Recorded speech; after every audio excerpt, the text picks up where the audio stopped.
இன்னைக்கு பொதுவா சொல்லுவாங்க, நிற குடம் தழும்பாது, குறைவா இருக்க குடம் தழும்புன்னு சொல்லுவாங்க.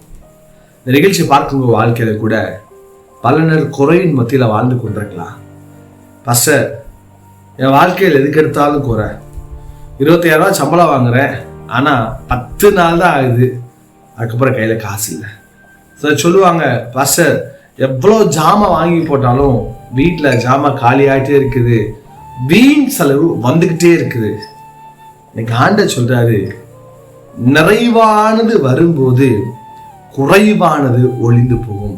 உங்க வாழ்க்கையில குறை வந்துகிட்டே இருக்கா? எப்பயோ ஒரு குறை வந்து தப்பு இல்லை, ஆனா எப்பயுமே குறை வந்துட்டு இருக்குதா? Something is wrong. அப்ப நீங்க என்ன செய்யணும் அப்படின்னா, உங்க வீட்டுல அல்லது உங்க கடையில அல்லது நீ வேலை செய்யற இடத்துல அல்லது நீ வியாபாரம் செய்யற இடத்துல, ஆண்டவரே நிறைவான இயேசு இந்த இடத்துல உலாவுங்க, நிறைவான இயேசு இந்த இடத்துல ஆரியசின்னு சொல்லி ஜெபிக்கும் போது நிறைவான இயேசு உள்ள வந்துட்டாருன்னா குறைவெல்லாம் மாறி போங்க. நான் சொல்றேங்க, ஒருவேளை குறையின் மத்தியில் நீங்க இருந்து கொண்டிருக்கலாம். இல்லை சொல்லுவாங்க, பாஸ்டர் நான் ஆண்டவர் தேடுறேன், நான் ஜெபம் பண்றேன், பைபிள் வாசிக்கிறேன், ஆனா என் வாழ்க்கை குறைவு. நான் சொல்றேங்க, எப்பயாவது ஒரு குறை வந்தா தப்பு இல்லை, எப்பயுமே குறை வருதா நீங்க ஆண்டு சொல்றவங்களை ஒப்பு கொடுத்து ஜெபம் பண்ணுங்க. அந்த நிறைவான இயேசு வருவான்னு சொன்னா எல்லாத்தையும் பொறுப்பெடுப்பார், குறைவை மாற்றுவார். God bless you.